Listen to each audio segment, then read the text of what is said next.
வணக்கம். குழந்தைகளுக்கு நெஞ்சு சளியை நீக்க உதவும் அற்புதமான பாரம்பரிய மூலிகை மருத்துவம் பற்றி இந்த வீடியோவில் பார்க்கலாம். தேவையான பொருட்கள்: இஞ்சி சிறிது துண்டு, பூண்டு ஒரு பல்லு, வால்மிளகு 7, தூதுவளை இலை 1 கைப்பிடி அளவு, தேன் 10 மில்லி. செய்முறை: முதல்ல கொடுக்கப்பட்ட பொருளை சரியான அளவு எடுத்துக்கணும்.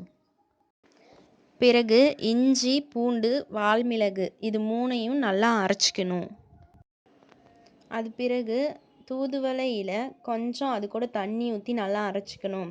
அரைச்ச தூதுவளையில் ஒரு தேக்கரண்டி எடுத்து ஏற்கனவே அரைச்ச இஞ்சி, பூண்டு, வால்மிளகு அதை கூட இதையும் சேர்த்துக்கணும். பிறகு அது கூட 10 மில்லி தேன் சேர்த்து நல்லா கலக்கிக்கணும். இவ்வாறு உருவான மூலிகை மருந்தை காலை, இரவு ஆகிய 2 வேளைகளிலும் உணவிற்கு முன் குழந்தைகளுக்கு கொடுத்து வந்தால் நெஞ்சு சளி அறவே குணமாகும். மனிதனின் அனைத்து துன்பங்களுக்கும் காரணம் அவன் இயற்கையை மறந்து செயற்கைக்கு மாறியதே. இயற்கை மனிதனை வாழ வைக்கும், செயற்கை அவர்களை கொன்றளிக்கும். இந்த வீடியோ பிடிச்சிருந்தா லைக் பண்ணுங்க, ஷேர் பண்ணுங்க, சப்ஸ்கிரைப் பண்ணுங்க. நன்றி.